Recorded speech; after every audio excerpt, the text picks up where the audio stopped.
I want to start thinking in terms of measuring everything in Bitcoin. What would be some good steps to wrap my head around changing from a fiat thinking process to a Bitcoin thinking process for everyday things like food, gas, etc.? I love this. This is so important as we go forward because fiat is going to zero. Bitcoin is going up. So it is difficult to wrap your head around, but I got two simple examples for you. One is think in terms of a basket of goods, what they cost in say 1980 and what you got for $5, and 2000 what you got for $5, and 2022 what you get for $5. Maybe it's just 1.5 apples at Whole Foods. Who knows? Then when you look at Bitcoin in 2010, one Bitcoin didn't buy you much, $5-10 worth. And then you technically could have bought a car in 2018, obviously at the top, $20,000. And then one Bitcoin in 2030, many people believe you could buy a house. In fact, you can buy 3 houses in a place like Detroit for one Bitcoin today. So you can buy literally a good house for $10,000 because there's oversupply.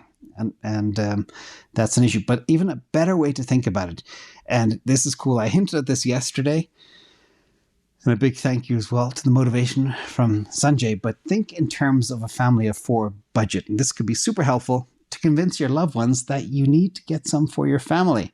So let's go all the way back to 2013, 10 years ago.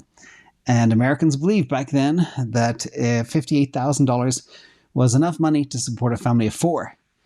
Today, okay, now this is based on the Gallup poll. Today, you need to make at least $85,000. In fact, depending on the city you're in, you probably need a lot more than that. But what that means in terms of Bitcoin is you needed to have that to support your family. You needed 77 Bitcoin to support $58,000. Today, that's 3 Bitcoins worth, 85,000.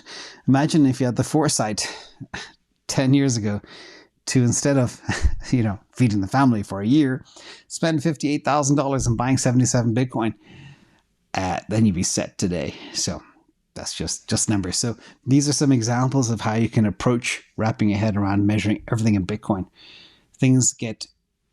Bitcoin goes up in value, so it buys more. Fiat goes down in value, it buys less. So they're inverse related as they go forward.